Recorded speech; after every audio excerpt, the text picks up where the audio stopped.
안녕하십니까. UNCRC 비준 30주년 아동권리 대표단 토론회에 오신 여러분을 환영합니다. 저는 이번 행사의 사회를 맡은 속초여자고등학교 1학년 윤다현입니다. 올해는 우리나라가 유엔 아동권리 협약에 비준한 지 30주년이 되는 기념적인 해입니다. 저희 월드비전 아동권리 대표단에서는 오늘 이 정책 토론회를 통해 그동안의 활동에 대한 결과를 발표하고 토의를 통해 내년 대통령 선거 후보자에게 전달한 공식 입장문을 도출하고자 합니다. 그럼 지금부터 UNCRC 비준 30주년 기념 사업 아동권리 대표단 정책 토론회의 개의를 선언합니다. 먼저 월드비전 국내사업본부 김순희 본부장님의 인사 말씀이 있겠습니다. 모두들 온라인이지만 큰 박수로 맞이해 주시길 바랍니다.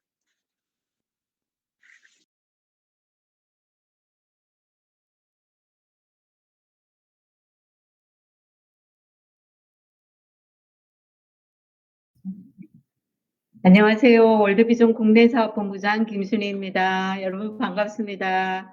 먼저 이번 UNCRC 비준 30주년 기념사업 아동권리 대표단 정책 토론회에 참여한 여러분을 진심으로 환영합니다. 2021년은 대한민국이 아동권리 협약을 비준한 지 30주년이 되는 매우 뜻깊은 해입니다. 우리나라는 국제사회의 약속인 아동권리 협약에 비준한 이후 지금까지 꾸준하게 국내의 협약 이행 사항을 모니터링하면서 권리의 주체로서 아동의 존엄성을 존중하며 이들이 건강한 사회 구성원으로 성장할 수 있도록 다방면에서 노력을 기울이고 있습니다. 월드비전 역시 올해 유엔 아동권리 협약 30주년을 기념하여 아동권리 대표단들과 함께 아이들의 권리 존중과 증진을 위해 다양한 옹호 활동을 진행하였고, 오늘 실시하는 이 정책 토론회에서 도출된 공식 입장문을 정부에 전달하며 아동 관점의 정책이 우리나라에서 실현될 수 있도록 최선의 노력을 다할 것입니다. 오늘 이 자리를 직접 준비하며 수고한 우리 모두에게 아낌없는 박수와 칭찬을 보내며 아동을 위한 정책 토론회가 될 수 있도록 각자의 생각을 아낌없이 나누는 그런 자리가 되길 바랍니다. 월드비전은 여러분의 생각과 의견을 항상 존중하며 응원하겠습니다. 감사합니다.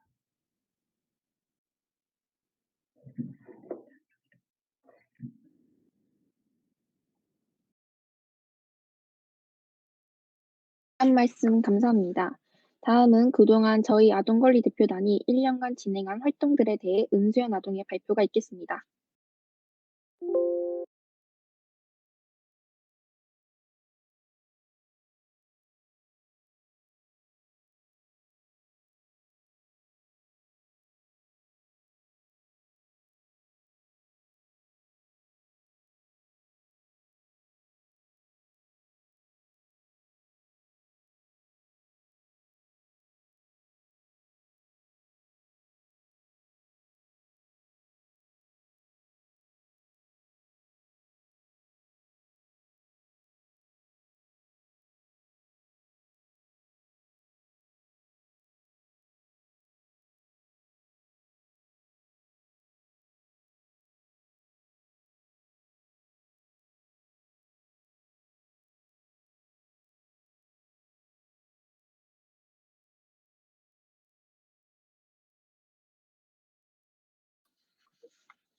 잠시만 기다려 주시면 감사하겠습니다.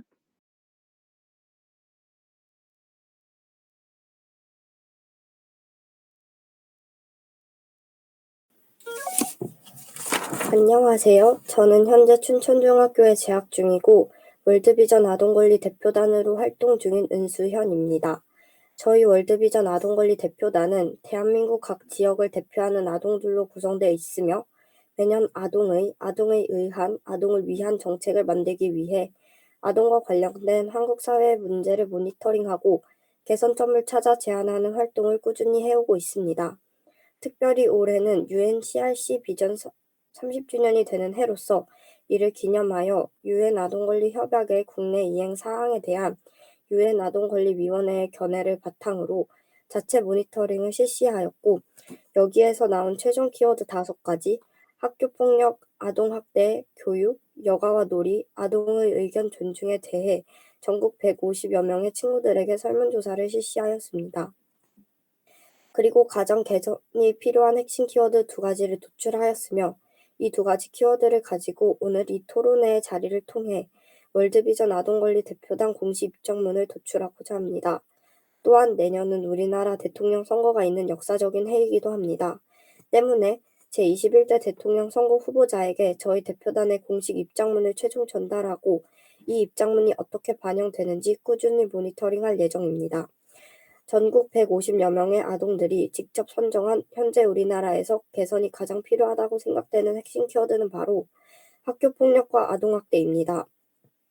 이에 대한 자세한 설명은 지금부터 다른 대표단 친구들이 나와 각각 발표를 진행하도록 하겠습니다. 저희 월드비전 아동권리 대표단은 앞으로도 아동에 의한, 아동을 위한 실효성 있는 아동 관련 정책이 만들어질 수 있도록 한국 사회의 문제 및 아동 관련 정책을 꾸준히 모니터링할 것이며 이와 더불어 저희들의 목소리를 정부에 전달하기 위해 최선의 노력을 다할 것입니다. 이상으로 발표를 마치겠습니다. 감사합니다.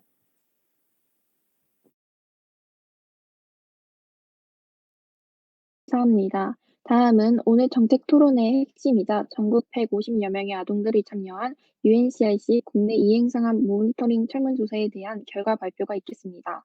특별히 이번 설문조사에 참여 아동들이 우리나라에서 개선이 가장 많이 필요하다고 이야기를 한 2가지 주제, 즉 아동학대와 학교폭력에 대해 신진 아동과 서은진 아동이 주제별 발표를 하도록 하겠습니다.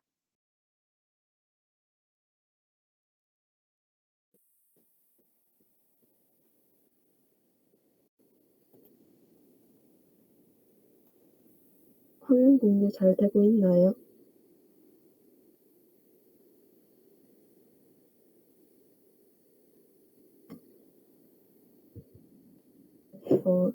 네. 안녕하세요. 저는 대구에서 아동권리 대표단으로 활동하고 있는 고등학교 1학년 서은진입니다. 제가 발표할 주제는 바로 학교폭력입니다. 먼저 저희는 학교폭력이 발생함으로써 침해되는 아동권리를 유엔 아동권리 협약에서 찾아보았습니다. 먼저 첫 번째, 제6조 생존과 발달의 권리입니다. 그리고 두 번째, 제12조 의견 존중입니다. 세 번째, 제19조 폭력과 학대로부터 보호가 있습니다. 다음 저희가 생각하는 책임이 있는 대상은 아동, 학교폭력 관련 제도를 개선해 줄 수 있는 정부, 그 외의 어른들 및 학교 관계자가 있습니다. 그리고 학교폭력의 원인을 총 6가지로 정리해 보았습니다. 첫째, 학교폭력이라는 기준에 관심이 부족하다는 것입니다. 학교폭력의 범위가 어디까지인지 기준에 대하여 잘 몰라서 발생하는 것이라고 볼 수 있기 때문입니다. 두 번째, 가해자의 보복에 대한 두려움으로 인한 방관이 발생하기 때문입니다. 학교폭력 상황을 목격한 후에 신고를 해야 하는데 가해 학생이 보복을 할까봐 자기가 학교폭력에 당할까봐 그러한 두려움에 방관자가 많이 할 것이라는 의견이 있었기 때문입니다.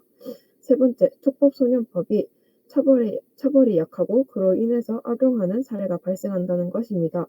네 번째, 목격자가 신고를 하지 않은 경우 처벌이 이루어지지 않거나 처벌이 약한 것이 있습니다. 그리고 다섯 번째, 공교에 대한 학교폭력 정책 부족 및 무관심입니다. 마지막으로 여섯 번째, 현재 진행되는 학교폭력 예방 교육이 효과적이지 않기 때문입니다. 학교에서 매년 학교폭력 예방 교육을 실시하지만 기억에 남는 교육, 재미있다고 느껴지는 교육 등이 많이 없었기 때문입니다. 다음은 학교폭력을 해결할 수 있는 방안에 대하여 발표하겠습니다. 학교폭력을 해결하기 위해서는 학교폭력 및 예방에 더욱 관심을 가져야 하고 학교폭력에 대한 교육을 확대하여야 합니다. 그리고 본교의 학교폭력에 대한 정책을 개선해야 하며 촉법소년법 폐지 또는 처벌을 강화하여야 합니다. 또 학교폭력 현황 관련 광고 자료를 마련하여 사람들에게 심각성을 알려야 합니다. 그리고 현실적인 캠페인 방안을 마련하고 시행을 하여야 하며 피해자 후속 조치를 개선하는 방법 등이 있습니다. 그럼 학교폭력에 대한 주제 발표를 마치도록 하겠습니다. 감사합니다.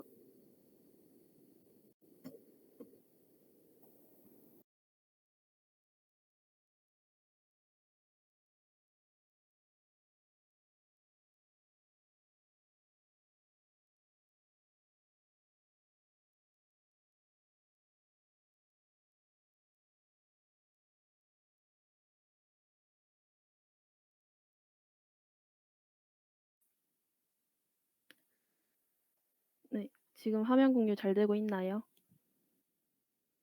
네, 안녕하십니까. 저는 대구에서 아동권리 대표단을 활동하고 있는 신진아입니다.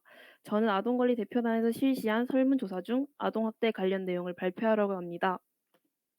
먼저 저희들은 아동학대로 인해 아동들이 침해되는 권리를 유엔 아동권리협약에서 찾아봤는데요. 저희가 생각하는 침해되는 권리는 제5조 보호자의 역할, 제6조 생존과 발달의 권리, 제18조 부모의 책임, 제19조 폭력과 학대로부터 보호, 제36조 모든 착취로부터의 보호, 제39조 몸과 마음의 회복입니다. 부모님을 포함한 모든 어른들은 우리를 보호하고 가르치며 키워야 할 책임이 있고 우리에게 정신적, 신체적 폭력이나 학대를 할 수 없습니다. 또한 정부는 우리가 건강히 살아가지 못하게 하는 모든 행동으로부터 우리를 보호해야 하며 아동이 폭력을 경험했을 시 우리의 몸과 마음이 회복되도록 최선을 다해 우리는 생명을 보호받고 건강하게 자랄 권리가 있습니다. 그러나 아동학대는 이러한 권리가 지켜지지 않으므로 저희는 PPT에 나온 권리들이 침해된다고 정리해 보았습니다. 그 다음 아동학대에 책임 있는 대상을 살펴보겠습니다. 저희는 아동학대 가해자, 정부, 그리고 사람들이라고 생각하는데요. 먼저 가해자들은 피해 아동을 학대한 사실에 책임이 있고 정부는 설문조사에서 법률적으로나 복지적으로나 미흡하다는 의견이 많이 나왔기 때문입니다. 또한 사람들이라고 생각하는 이유는 많은 사람들이 아동학대의 심각성을 알지 못하고 설령 안다 해도 그것을 해결하기 위한 적극적인 태도를 보이지 않기 때문입니다. 쉽게 말하면 예전에 사회 이슈가 된 정인이 사건 기억하시나요? 정인이 사건 때는 정인아 미안해라는 캠페인이나 청원 등을 하며 많은 사람들이 적극적인 태도를 보였지만 그 이후에도 아동학대가 계속되어 심각함에도 불구하고 많은 사람들은 거기에 대한 적극적인 태도를 보이지 않았기 때문입니다. 그 다음 원인입니다. 훈육이라는 핑계로 학대를 정당화하는 이유가 있었고 마음에 들지 않다는 이유로 아동학대를 행한 경우도 있었습니다. 또한 코로나로 인해 집에만 있다 보니 생긴 부정적 심리를 아동에게 푸는 경우 자신이 아동학대를 당한 경험이 있어 대물림하게 되는 원인이 있었습니다.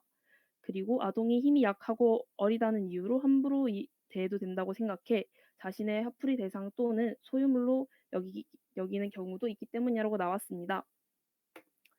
이러한 원인으로 생긴 아동학대의 문제점은 증거가 없으면 아동학대 신고를 해도 처벌 못해서 진짜 아동학대를 당한 경우라도 한 집에 살아야 한다는 문제점, 아동을 양육할 돈, 복지가 부족하다는 문제점, 가정에서 일어나는 아동학대의 경우 그들의 어려움에 대해 털어놓을 것이 없다는 문제점, 아동학대 가해자, 피해자들에 대한 사후관리가 부족하다는 문제점이 나왔고 아동학대 처벌관련법이 약한 것 같다. 양육에 관한 지식, 교육이 부족한 것 같다. 아동보호기관이 부족한 것 같다. 사람들의 아동학대의 심각성 인지도가 낮은 것 같다라는 현황이 조사되었습니다. 이러한 의견이 나왔는데 이것을 통해 저희들이 설문조사에서 얻은 개선 방안은요. 먼저 아동학대 처벌 강화, 아동학대 심각성 교육 확대, 부모 교육 강화, 양육 관련 복지제도 강화가 나왔고 이를 통해서 얻을 수 있는 효과는 아동학대 감소, 아동학대 심각성 인지도 증가, 훈육이 아동학대가 될 수 있다는 점 인지 가능, 부모가 아동에게 화풀이하는 경우 감소, 부모들의 양육 부담 감소가 나올 수 있다고 정리해 보았습니다. 이상으로 아동학대 설문 결과 보고를 마치겠습니다. 들어주셔서 감사합니다.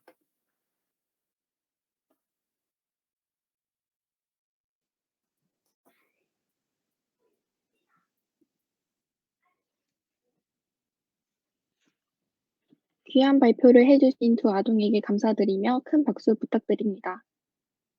방금 발표한 두 가지 주제에 대해 발표 내용을 들으며 궁금한 점이 있으실 거라 생각이 듭니다. 지금부터는 자유롭게 질의응답 시간을 가지며 두 가지 주제에 대한 궁금증을 풀어보는 시간을 가지도록 하겠습니다. 먼저 학교폭력에 대한 질문을 받도록 하겠습니다. 질문하실 분 있으신가요? 제가 질문 하나 하도록 하겠습니다. 안녕하세요. 저는 강원도 화천 선해고등학교에 재학 중인 김다드림이라고 합니다. 먼저 좋은 발표 잘 들었습니다. 근데 발표를 듣다 보니 궁금한 점이 생겼는데 우리나라에서 학교폭력이 발생하는 이유는 무엇이라고 생각하시나요? 이 질문에 대해 답변하실 아동 있으신가요?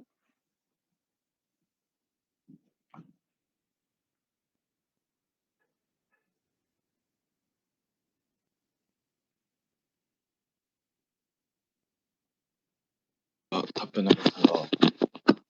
저는 광주 지역에 있는 김인서라고 합니다. 아동학대는 5년 만에 1만 건대에서 3만 건대로 폭증했고, 재학대 역시 1000건대에서 3000건대로 치솟았지만 가해자에 대한 처벌은 참혹할 정도로 미미한 수준이었습니다. 아동학대 중 3분의 1만이 형사사건화가 되었는데, 이는 아동학대 3건 중 2건은 이건조차 되지 않았다는 뜻입니다. 심지어 재판까지 가서 형사처벌을 받는 것은 1%에 불과했습니다. 단순하게 얘기하자면 아동학대 범죄자가 100명 중 99명이 벌금조차 내지 않았다는 이야기입니다. 많은 사람들은 112 등으로 신고된 아동학대 사건이라면 경찰, 검찰, 법원을 통해 형사사법 절차가 진행된 것으로 생각할 수 있지만, 아동학대로 인정된 사건 중 약 70%는 아예 인서야, 형사사건화가 되지 않아. 네? 인서야, 지금 너 아동학대 발표하고 있어. 학교폭력. 학교폭력이요? 잠시만요. 제가 발표할, 이게 아니에요? 인서야 잠깐 나올까? 네네, 잠시만요.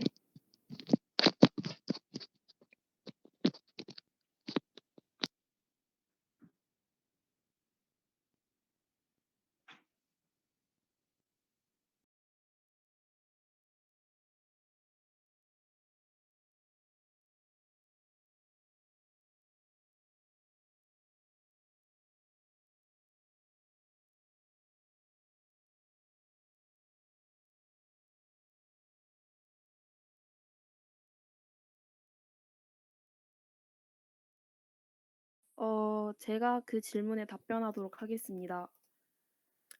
흔히 학교폭력은 가해자 또는 피해자 개인의 심리적 특성이나 가정 교육의 문제, 입시 경쟁 교육 등에서 일어난다고 생각하고요. 하지만 이것들의 가장 본질적 이유는 인정을 받고 싶어하는 인정 욕망이라고 생각합니다. 가해자는 폭력을 통해 인정을 받고 싶어하는 것 같고요. 그로 인해 자신의 폭력을 정당화하고 자신과 비슷한 동조자들을 이렇게 모아서 피해자 편에 아무도 없도록 피해자를 고립시키는 것 같습니다. 그래서 학교 폭력은 가해자 피해자만으로 성립이 안 되고 그들 사이에서 은밀하게 일어나는 경우도 거의 없습니다. 그리고 학교 폭력은 대부분 방관자가 많은 곳에서 많이 발생합니다. 이는 곧 불평등한 구조 속에서 폭력이 발생한다는 것을 의미합니다. 감사합니다. 또 질문하실 분 있으신가요? 안녕하세요. 강원 지역에서 아동권리 의정단으로 활동하고 있는 18살 김소민입니다. 발표하신 내용 중에 추가로 궁금한 점이 있는데요. 실제 학교폭력을 신고할 때 방법과 절차가 어떻게 되는지 궁금합니다. 이 질문에 대해 답변해 주실 아동 있으신가요? 제가 답변하도록 하겠습니다. 안녕하세요. 저는 성남시에서 활동을 하고 있는 18살 강병헌이라고 합니다. 일단 학교폭력이 발생했을 때에는 교내 신고로는 구도신고, 학교폭력 신고와 그리고 설문조사 응답, 그리고 학교 홈페이지 게시판 등에 신고하는 방법이 있습니다. 이 외에도 학교폭력 신고센터를 통해서 신고를 하거나 아니면 학교 전담 경찰관을 통해서 신고할 수 있습니다. 학교폭력 신고가 접수가 되면 업무 담당자가 신고 접수 후 학교장 그리고 담임교사, 보호자에게 이를 통보하고 다른 학교와 관련된 경우 해당 학교 역시 통보하게 되어 있습니다. 그리고 교육청에는 학교폭력 사실 인지 후 48시간 내로 보고하도록 되어 있습니다. 통보받은 소속 학교의 장은 이를 학교폭력심의위원회에 피해 학생 및 보호자의 심의위원회 개최 요구에 의사가 있을 경우 지체 없이 이를 통보하고 사안을 조사 및 조치해야 하며 조치에 불복 시 행정심판 및 행정소송으로 진행하게 됩니다. 질문하실 아동 있으신가요? 저희가 대구에서 아동권리 일장단으로 활동 중인 13살 조민준입니다. 아까 너무 발표 재밌게 들었는데 질문이 하나 떠올랐습니다. 학교폭력을 목격한 후 이를 방관하는 학생이 많다고 이야기하셨는데 그 수가 얼마나 되는지 알고 싶습니다. 그리고 그 이유에 대해도 알고 싶습니다. 질문에 대해 답변해 주실 분 있으신가요? 네, 이건 제가 답변하도록 하겠습니다. 저는 대구에서 활동하는 17살 서은진입니다. 2020년에 교육부가 실시한 학교폭력 실태조사 결과에 따르면 학교폭력을 목격했을 때 신고하는 비율은 11.2%였으며 아무것도 하지 않고 방관한 비율은 34.6%로 나타났습니다. 조금 더 자세히 살펴보면 학교폭력 목격 후 모른 척했다는 비율은 2017년 20.3%였던 것에서 2020년 34.6%로 증가하였고 말렸다는 비율 역시 감소하였습니다. 가족이나 선생님, 학교 전담 경찰관 등 주위에 신고했다는 비율은 매년 꾸준히 하락하고 있는 상황입니다. 그리고 방관하는 이유로는 괜히 나섰다가 학교폭력 피해를 입을까봐 라는 의견이 32.4%로 가장 많았고 남의 일에 신경 쓰고 싶지 않아서 서로가 잘못했다고 생각해서 이 정도 학교폭력은 일상인데다 누구도 학교폭력을 없애거나 도와줄 수는 없을 거라고 생각해서 등의 다양한 이유들이 있었습니다. 이렇듯 학교폭력 발생 시에 학생 목격자는 방관자가 되기는 쉽지만 적극적인 도움을 주는 것에서는 어려움을 겪는 것으로 보입니다. 질문하실 분 있으신가요? 안녕하세요. 저는 강원 지역에서 아동권리 의장단으로 활동하고 있는 18살 김소민입니다. 아까에 이어서 추가로 질문을 하려고 하는데요. 아동학대의 경우 법률의 신고 의무 대상과 신고 불이행 시 처벌에 대한 규정이 명시되어 있는데 학교폭력의 경우는 어떠한지 알고 싶습니다. 즉, 방관한 학생에 대해 처벌이 어떻게 진행되는지 궁금합니다. 답변해 주실 분 있으신가요? 네, 이것도 제가 한번 대답하도록 하겠습니다. 아동학대처벌법 제63조에 따르면 아동학대의 경우 신고 의무자 대상을 법적으로 규정하고 있으며 신고를 의무화할 뿐만 아니라 신고를 하지 않을 경우 1천만 원 이하의 과태료가 부과된다고 명시되어 있습니다. 하지만 학교폭력의 경우 학교폭력 예방 및 대책에 관한 법률 제20조에 학교폭력의 신고 의무에 대해 나와 있긴 하지만 학교폭력을 신고한 사람에게 그 신고 행위를 이유로 불이익을 주어서는 안 된다고만 명시되어 있고 신고하지 않을 시 처벌 조항은 별도로 규정하지 않고 있습니다. 이에 학교폭력을 신고하지 않고 방관한 학생의 경우 물론 학교폭력 현장에서의 가담 정도에 따라 처벌을 받기도 하지만 솜방망이 처벌을 받는 경우도 많으며 현재로서는 학교별 그리고 심의위원회의 사안 조사에 따라 처벌의 유무가 달라지는 상황입니다. 질문하실 분 있으신가요?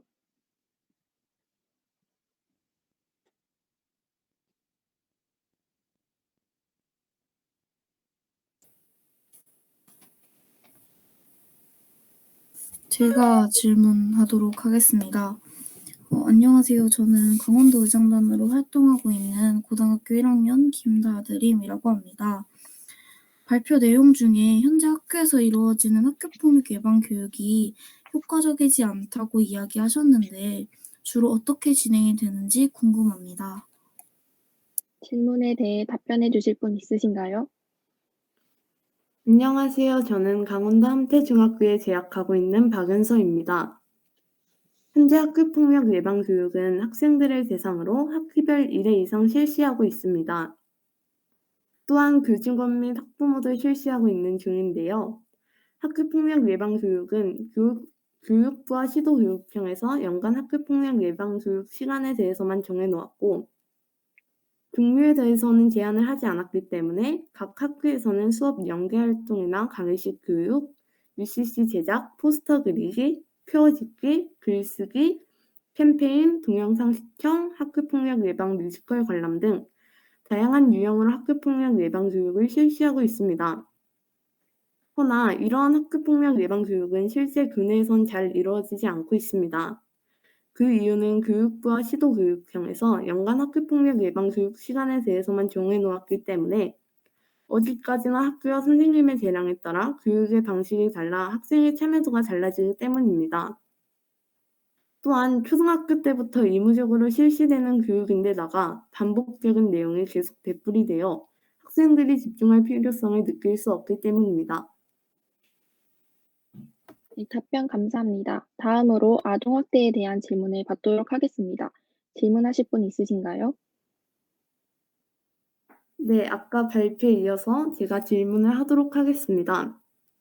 저는 강원도 함태중학교에 재학하고 있는 박연서인데요. 발표하신 아동학대 발생 이유 외에도 또 다른 이유들이 많이 있을지 궁금합니다. 질문에 대해 답변해 주실 분 있으신가요?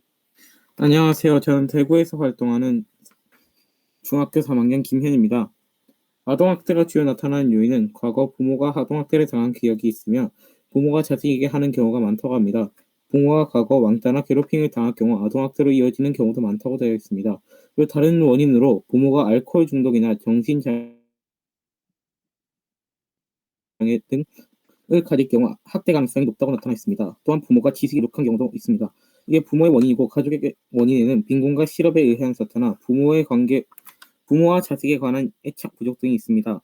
마지막으로 사회적 문제로 체벌의 수용과 피해 아동의 법적 조치가 부족한 원인 등이 있습니다. 이러한 원인에 의해 아동학대가 나타난다고 합니다. 이상입니다. 질문하실 분 있으신가요? 네, 제가 질문하고 싶은데요. 저는 법무복지관에서 아동권리위원회를 담당하고 있는 사회복지사 김은지입니다.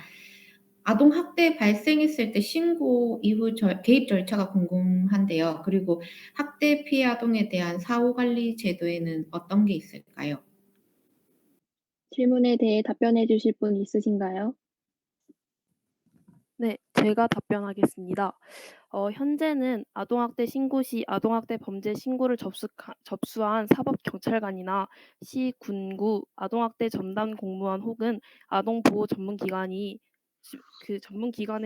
직원이 지체 없이 아동학대 범죄 현장에 출동하고 현장 조사를 통해 아동학대 여부를 판단하기 위한 진술 등 증거 자료를 확보하고 있고요. 또한 아동보호 전문기관에서는 현장 판단, 자체 사례 회의, 아동학대 사례 전문위원회 등을 활용하여 아동학대 여부를 최종 판단하고 아동학대로 여겨질 경우 이에 대한 사법 조치와 함께 분리 조치가 이루어지는데 학대 피해 아동이 분리가 되었을 경우 아동보호 치료시설, 아동 일시보호시설, 학대 피해 아동 쉼터 등에 입소하여 전문 돌봄을 받으며 일상 회복을 위한 서비스를 지원받고 있습니다. 그 서비스로는 상담 서비스, 심리 치료 지원 서비스, 가족 기능 강화 서비스 등이 있습니다. 질문하실 분 있으신가요? 네, 추가 질문을 하고 싶은데요. 아동학대 가해자에 대한 처벌을 방금 얘기하셨는데 가정으로 돌아갔을 때 일상 회복을 위해서 가해 부모에 대한 사후관리 조치도 중요하다고 생각하거든요. 혹시 현재 우리나라 제도상 이 부분이 어떻게 이루어지고 있을까요? 이것도 제가 답변 드리겠습니다. 아동보호 전문기관은 피해 아동뿐 아니라 학대 가해자의 재학대를 방지하기 위해서 다양한 서비스를 제공하고 있는데 혹시 알고 계셨나요? 이러한 서비스로는 상담 서비스, 치료 등 의료 서비스, 심리 검사, 미술, 놀이 치료 등을 포함하는 심리 치료 서비스, 가정 지원 서비스, 사회복지 서비스 기관 연결 등을 포함하는 가족 기능 강화 서비스 등이 있으며 가족 구성원 대상 홈케어 플래너 서포터즈라는 사업이 있습니다. 또한 검찰 법원으로부터 상담 교육 위탁 처분을 받은 학대 행위자를 대상으로 하는 행위자 수탁 프로그램도 운영하고 있습니다. 근데 하지만 2019년 기준 대다수 아동학대 가해자와 피해 아동 및 아동의 가족들은 사후 서비스를 제대로 제공받지 못한 것으로 나타났는데요. 전체 피해 아동의 65%, 가해자의 70%, 부모 가족의 76.5%가 일반 상담을 받는 것에 그쳤고 의료 지원, 심리 치료 지원, 가족 기능 강화, 학습 및 보호 지원 등의 실질적인 서비스 제공 비중은 전체의 10%를 겨우 넘기거나 그 이하라고 하더라고요. 그래서 학대 가해자의 경우 대부분이 학대 아동의 보호자인 부모라는 점에서 재학대를 예방하기 위해 이들에 대한 교육이 매우 중요한데도 불구하고 법적으로 이를 강제할 수가 없어 대다수 학대 가해자는 관련 서비스에 참여조차 하지 않고 있으며 그저 불응에 대한 벌금만 내고 마는 경우가 많다고 합니다. 질문하실 분 있으신가요?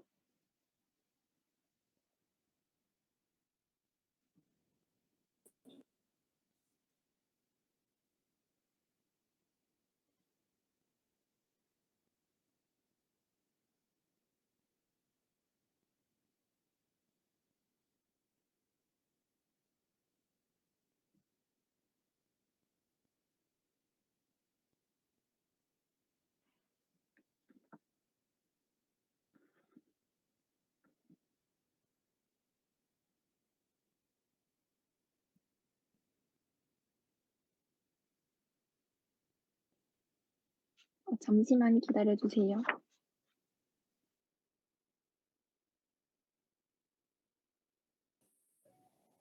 류진아, 소리가 안 들려.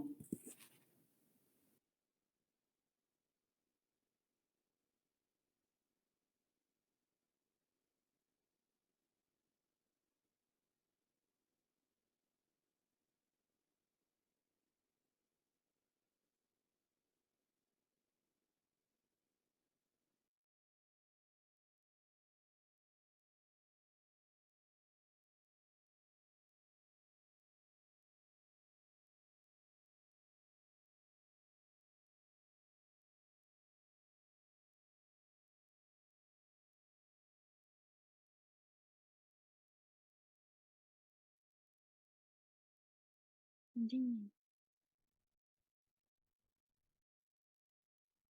저 안 들려요. 출동, 서은진, 출동. 제가 할까요? 질문 서은진 한 건가요? 지금 연결이 불안정한 것 같아서 제가 대신 질문 드리도록 하겠습니다.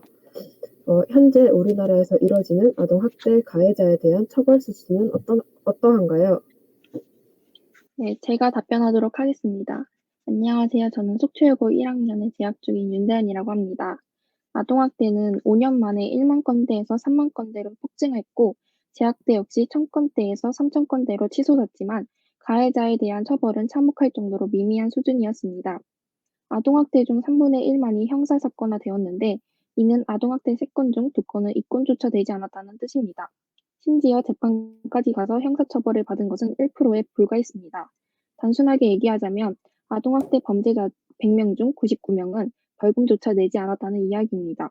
많은 사람들은 112 등으로 신고된 아동학대 사건이라면 경찰, 검찰, 법원을 통해 형사사법 절차가 진행되는 것으로 생각할 수 있지만 아동학대로 인정된 사건 중 약 70%는 아예 형사사건화되지도 않아 사법적 조치가 이뤄지지 못하는 것이 현실입니다.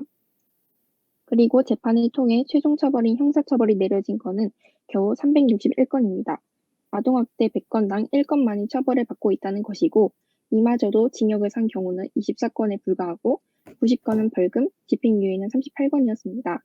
가장 안타까운 것은 보호처분이 1410건에 달했는데 보호처분이랑 형사법원으로 가지도 않고 가정법원에서 단순히 아동보호 사건으로 처리한 것으로 이는 가해자에 대해 거의 제재를 하지 않고 그냥 집으로 돌려보낸 경우라고 할 수 있습니다.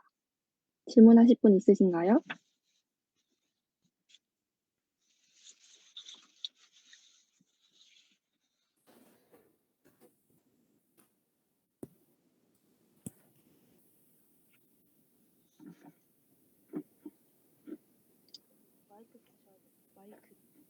마이크 저기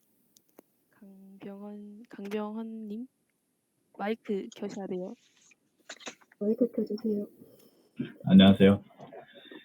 성남시에서 활동하고 있는 18살 강병원이라고 합니다. 제가 질문이 하나 있는데요. 아동 학대를 신고를 해도 학대에 대한 증거가 충분하지 않으면은 가해자와 즉시 분리되지 않는다고 들었습니다. 때문에 아동에 대한 학대가 더욱더 심각하게 발생할 것이라고 생각이 되는데 실제로도 그런지 알고 싶고요. 그리고 아동 학대 신고 이후에 개입 절차가 어떻게 되는지도 궁금합니다. 제가 답변하도록 하겠습니다. 저는 속초여고 1학년에 재학 중인 윤대현이고요. 국회 입법조사처의 아동학대 대응체계의 과제에는 지난 2019년 아동학대 1685건 중 원가정 보호 건수가 1498건이라고 나와 있습니다. 초기에 가정과 아동을 분리해 보호한 건수는 187건에 그쳤으며 이마저 분리보호된 아동 중 절반은 또다시 가정으로 돌아갔습니다. 하지만 가해 부모에 대한 적절한 계획과 조치 없이 이 같은 원가정 보호 조치는 결국 제약대로 이어지고 있으며 아동권리보장원 통계치만 보더라도 2017년 아동학대 사례 중 제약대 사례 비율은 9.7%였는데 2019년에 11.4%로 늘어났습니다. 실제 우리나라 대다수의 학대 부모들은 별다른 제재 없이 유관기관의 지속관찰 명령과 함께 가정으로 복귀하는 경우가 많습니다. 우리나라에서는 지난해 아동학대 사망사건이 연달아 발생하면서 올해 2021년 3월 30일부터 연 2회 이상 학대 의심 신고가 들어온 아동을 학대 가해자로 떨어뜨리는 즉각분리 제도가 시행되었지만 유사한 제도가 이미 존재하고 있었고 앞으로 얼마나 재학대 발생을 감소시킬지 의문이 드는 사안입니다. 질문하실 분 있으신가요? 네, 안녕하세요. 저는 춘천에서 활동하고 있는 16살 은수연이고요. 혹시 현재 우리나라의 아동학대 관련 전문 보호시설의 종류와 수는 어떻게 되는지 궁금하고, 만약 이 수가 충분하지 않다면 앞으로의 지원 계획은 무엇이 있을까요? 질문에 대해 답변해 주실 분 있으신가요? 네, 제가 답변 드리겠습니다. 안녕하세요. 저는 강원 지역에서 아동권리 의장단으로 활동하고 있는 18살 김소민입니다. 우리나라의 아동학대 관련 전문 보호시설의 종류로는 아동보호 전문기관, 학대 피해 아동쉼터, 전문 위탁가정 등이 있습니다. 2020년 기준 국내 아동보호 전문기관의 수는 71개, 학대 피해 아동쉼터는 총 76개로 매년 꾸준히 증가하고 있는데요. 그러나 쉼터 한 곳당 정원은 5명에서 7명 수준으로 전국의 쉼터를 모두 더해도 보호할 수 있는 아동의 수는 500명이 채 되지 않습니다. 매년 늘어만 가는 아동학대 범죄로부터 아이들을 보호하기에는 턱없이 모자란 게 현실입니다. 이렇듯 대부분의 경우 포화 상태라 아이들은 보육원이나 그룹홈, 청소년 쉼터 등등으로 보내지는 경우도 많습니다. 그리고 보호시설 외 학대 피해 아동이 원 가정과 분리되었을 때 전문적인 보살핌을 받을 수 있는 또 다른 선택지로 전문 위탁가정이 존재하는데요. 역시 우리나라에는 올해 3월 기준 25가구에 불과한 상황입니다. 이렇게 절대적으로 부족한 수에 대한 정부의 지원 계획으로는 보건복지부에서 2025년까지 아동보호 전문기관 120개, 학대 피해 아동쉼터 240개를 목표로 전국에 고르게 설치해 나갈 계획을 발표하였지만 실제 잘 시행될지는 우리 모두 관심을 가지고 지켜봐야 할 것 같습니다. 이상입니다. 네, 질문과 답변해 주신 모든 분들 감사합니다. 아마 이번 주제 발표에 대해서 각자 궁금증과 개인 의견들이 다들 있으실 텐데요. 지금부터는 각 원탁에서 그룹별로 주제에 대해 심도 있는 토의 시간을 가지도록 하겠습니다. 각 그룹에는 2명의 리더분들이 토의를 이끌 예정이며 각 주제에 대해 충분히 토의하신 후 문제점을 도출하셔서 이를 해결하기 위해 정책 입장문까지 도출해 보도록 하겠습니다. 시간은 20분 정도 드리겠습니다.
대응 조치를 정부에서 맨날 가능한 한 알려줬으면 좋겠습니다.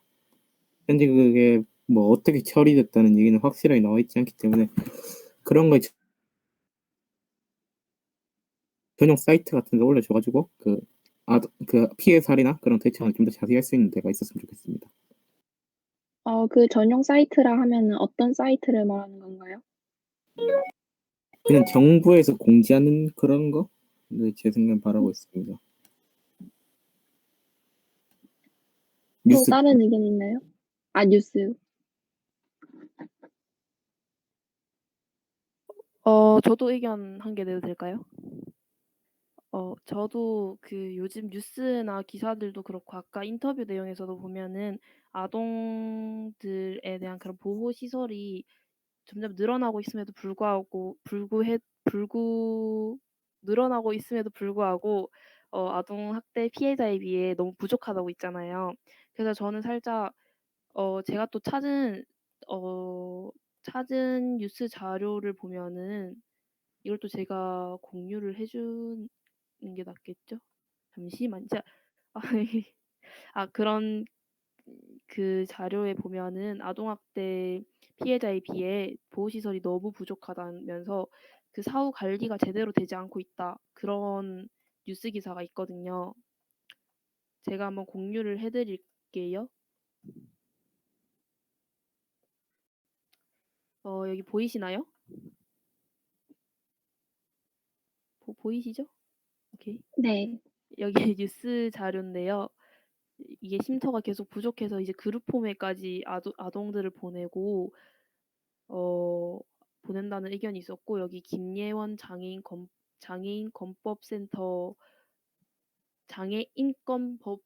변호사님께서 무조건 분리를 해 주는 건 이렇게 하지만은 그 후에 그 사후 관리가 안 된다고 아동들을 너무 어떤 식으로 말해야 되지? 아동들을 이렇게 분리만 해 놓고 그런 사후 관리가 안 된다는 그런 문제점을 지적하셨단 말이에요. 저는 그걸 보고 살짝 아동들에 대한 사후 관리도 좀 중요할 것 같다고, 그런 관련 정책 제안이 좀 나오면 좋을 것 같다는 생각이 들었습니다. 제가 추가 의견 내도 될까요? 제가 찾은 자료에는 그 아동학대 보호시설에서 아까 제가 말했다시피 장애인이나 영유아 친구들은 맞춤형 치료나 보호가 필요한데 그렇게 되지 않고 전국의 쉼터에서 0에서 18세 친구들이 딱 그냥 성별만 구분돼서 보호되고 있다고 하더라고요. 그리고 보육사 3명이 3교대로 근무하다 보니까 그 돌보는 보육 그 선생님들도 너무 인력이 작아서 많이 힘들고 제대로 된 케어가 되지 않는다라는 뉴스를 봤어요. 그래서 저는 아이들의 그러니까 피해 아동의 사후 관리가 잘 되려면 그런 보육교사들 그리고 그 쉼터에서 일하는 많은 선생님들의 처우에 대한 개선이 꼭 필요하다고 생각합니다. 이상입니다. 네, 좋은 의견 감사합니다. 그러면은 저희가 지금 더 나눌 의견, 혹시 더 말씀하고 싶은 의견 있으신가요? 더 바꾸고 싶거나 좀 바뀌면 좋겠다 이런 거. 저 그 아동학대를 당했을 때 네. 나라에서 지원 같은 걸 해주잖아요. 네네. 이런 이렇게 피해를 받은 아동에게. 근데 그런 거를 이제 알리는 게 보편화가 잘 안 돼 있다 보니까 아는 사람이 없어서 활용을 못하는 경우가 많더라고요. 그래서 그런 거를 좀 알리는 데에도 저는 그런 거 했으면 좋겠습니다.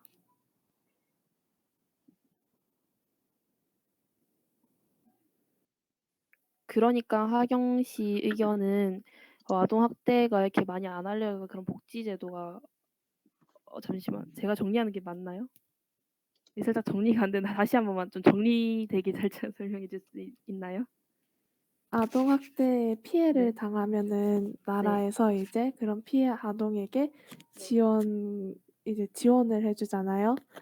근데 그런 지원이 이제 잘 알려지지 않았기 때문에 이제 그런 거를 활용하는 경우가 잘 없기 때문에 그런 거를 알리는 게 저는 중요하다고 생각을 해요. 아 그러니깐 그 지원이 알려지지 않아서 그거를 활용하지 못하는 사람들이 많아서 그게 문제인 것 같다. 살짝 그런 식인 거죠. 네 네. 좋습니다. 네. 혹시 시간 더 필요할까요? 지금 5분 정도 남았는데. 더 나올 의견 없으면 저희들이 이때까지 나온 의견으로 한 문장으로 이렇게 문장으로 요약을 하면 좋을 것 같거든요. 지금 저희가 나온 의견을 한 번씩 말해 드리면 일단 부모 교육을 강화해야 한다 했는데 부모뿐만 아니라 아동에 종사했던 사람들도 함께 교육을 해야 된다. 이런 의견과 아동 학대에 대한 인식을 심을 수 있도록 아이들한테도 교육을 해야 된다라는 의견이 나왔고 또 복지 지원되는 그런 게 지원이 많이 알려지지 않아서 그거를 잘 활용하는 사람이 없어서 그게 살짝 문제인 것 같다. 좀 그게 알려지면 좋겠다. 그런 의견과 또 사후 관리에서 정부에서 살짝 전용 사이트를 만들어서 뭐 아동 학대에 관한 그런 알림을 해주면 좋겠다. 그리고 맞춤형 보호가 좀 필요할 것 같다. 성별만 구분돼서 보호가 되는 경우가 많고 돌보는 보육 선생님이 인력이 부족해서 그 사후 관리가 제대로 되지 않은 것 같아서 그런 맞춤형 보호가 좀 필요하고 인력이 좀 늘어나야 될 것 같다. 이렇게 정리가 됐거든요. 이제 여기서 제가 잘 정리해서 나중에 정책 제안 거기서 말을 하겠습니다. 네. 혹시 계속 생기면은 계속 말씀하셔도 되고요. 네. 네.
그래서 좀 다 같이 참여를 하다 보니까 좀 그나마 좀 효과적이었었던 것 같아요.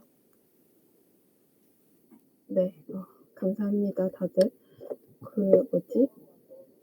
제가 아까 얘기하던 거에서 조금 더 얘기하고 싶은데 아까 제가 보여드렸던 방관 관련 뉴스 다들 기억하시죠? 여기에서 제가 한 번 더 자료 공유를 해 보도록 하겠습니다. 다들 잘 보이시나요? 여기서 보면은 지금 사건이 총 3가지가 있는데 여기서 다 방관으로 키워드가 잡히고 있습니다. 여기서 보면 방관을 한 친구들이 다들 무혐의 처분을 받았거나 아직 처분 결과가 안 나왔거나 하지만 거의 모든 일부 학생들이 계속 무혐의 처분을 받았고 막 심의 대상에서 제외되고 이런 상황이 많았기 때문에 여기서도 조금 더 법 제도가 개선이 될 필요가 있다고 생각을 하는데 혹시 다들 어떻게 생각하시나요? 저도 이렇게 방관에 대해서 처분을 내리는 게 맞다고 생각이 들어요. 저는 살짝 달라요. 그 방광자도 보면 그 방광하는 이유를 보면은 자기도 똑같이 당할까 봐 그러는 건데 그렇게 무서워하는 사람을 함부로 처벌하면은 안 된다고 저는 생각을 해요. 방관자 중에서는 학생만 있다고는 생각하지 않는데 사실 학교 폭력이라는 게 사람을 직접적으로 때리거나 돈을 뺏는 것만이 아니라 수업 방해에도 학교 폭력이 포함될 수 있는 건데 그런 부분에 대해서 교사가 방관자가 될 수도 있다고 생각해서 그런 방관에 대한 법은 학생이나 교사 모두에게 작용할 수 있게 교칙에 아예 명확히 명시돼 있어야 된다고 생각합니다.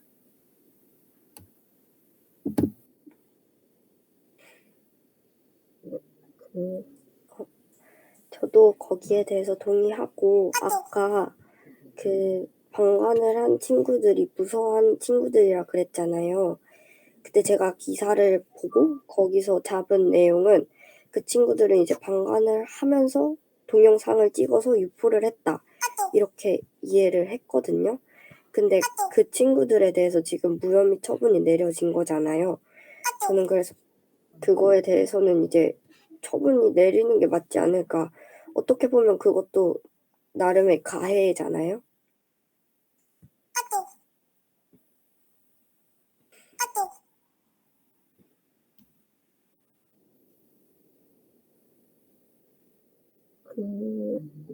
그러면 지금 다들 의견이 나왔는 거에서 조금 정리를 해보자면, 학교 폭력 예방 교육에서 방관에 대한 내용이 빠져 있었으니까 여기에 대한 내용 보충이 필요하다고 하는 거 맞으신가요? 그리고 그 방관자에 대한 기준이라든지 그런 규정이 마련돼야 하고 그 처벌에 대한 기준도 마련해야 된다라고 정리를 해봐도 될까요?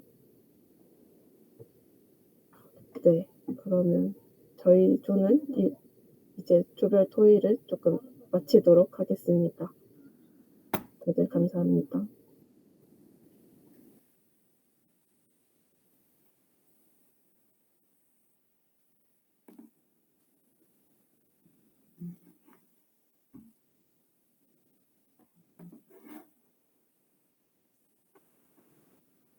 지금 저희 다른 조도 정리하고 해야 돼가지고 3분 정도 쉬는 시간을 가지도록 하겠습니다.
네, 열띤 자유 토의 시간에 모두 열심히 참여해 주셔서 감사합니다. 지금은 각 그룹에서 도출된 공식 입장문을 각 조별 리더분 중 한 분이 나오셔서 공식 발표하도록 하겠습니다.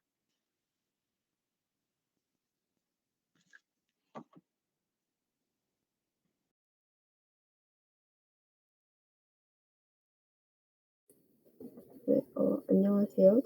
저희는 학교폭력조이고요. 이번 조별 토의에서 뭐 기본적으로 일단 학교폭력은 증가하고 있고 그 범위도 넓어지고 있다 이런 식으로 얘기가 나왔었고 또 학교폭력에서 반감도 증가하고 있다라는 내용이 나왔었습니다. 그리고 또 학교폭력 예방 교육이 효과적이지 않다. 그러고 이제 영상만 보는 효과는 별로였다라는 의견이 있었고요. 또 참여형 교육을 했을 때 재밌었다 아니면 그 교육이 필요하다라는 의견이 있었습니다. 또 학교폭력에서 지금 방관의 비율은 증가하고 있는데 학교폭력 예방 교육에서는 방관과 관련된 내용을 크게 집중돼서 다루지 않고 있다라는 의견이 있었습니다. 그래서 저희는 여기서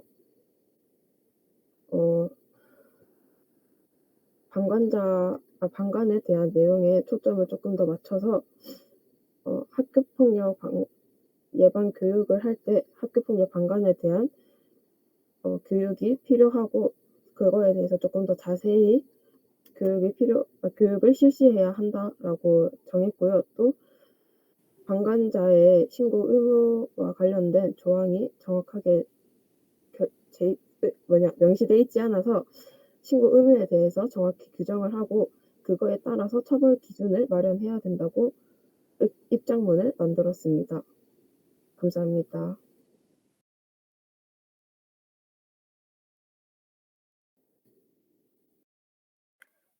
네, 저희 조는 아동학대에 대해 자유토론을 했는데요. 저희 아동학대조에서는 이번 조별 토의에서 교육, 학대, 사후 관리, 가해자에게 지원 대책이 필요하다. 그리고 또 보호기관에서 성별만 구분돼서 보호되지 장애인이나 이렇게 살짝 좀 이렇게 어려운 그런 사람들에게 그런 분리가 안 된다. 그런 다양한 의견이 나왔는데요. 그중 저희는 교육 학대와 사후 관리라는 키워드에 초점을 두고 더욱 자세히 토의하였고 교육에서는 부모를 포함한 아동에 종사하는 어른들에게 교육을 강화해야 한다는 의견과 아동 학대에 대한 인식을 심어줄 수 있도록 아이들을 대상으로 교육을 해야 한다는 의견이 나왔습니다. 또한 사후 관리에서는 피해 아동들을 위한 전문 보호기관과 인력 등이 부족하고 가해자에게 처벌만 강화시키는 것이 아니라 올바른 양육을 위한 교육을 법으로 의무화해야 한다는 내용이 나왔습니다. 그래서 저희의 입장문을 1번 분리보호 아동의 특성 및 수요에 따라 유형별 전문보호시설과 전문 위탁가정을 확충해야 한다. 2번 가해 부모의 학대 근본 원인에 따른 맞춤형 개인 및 지원 대책을 마련해야 한다. 3번 부모를 포함해 아동에 종사하는 어른들과 아이들을 대상으로 교육을 강화해야 한다라는 의견으로 정리해 보았습니다. 감사합니다.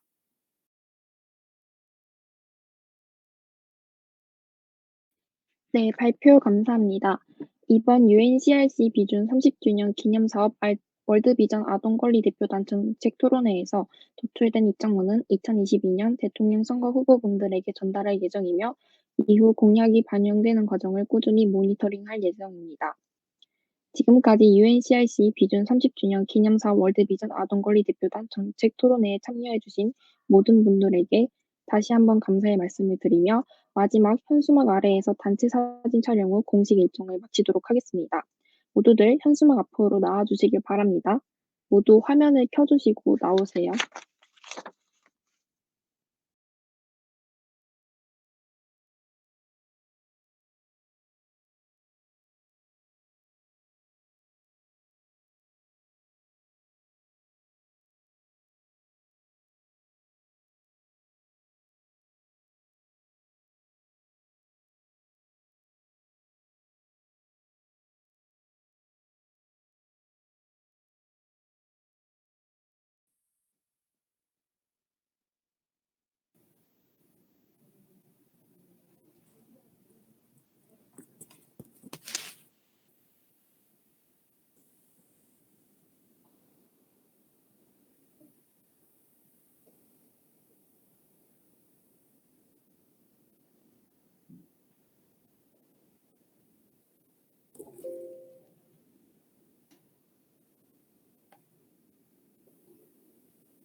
감사합니다. 이상으로 UNCRC 비준 30주년 기념사업 월드비전 아동권리 대표단 정책 토론회를 마치도록 하겠습니다. 참여해주신 모든 분들에게 감사드립니다.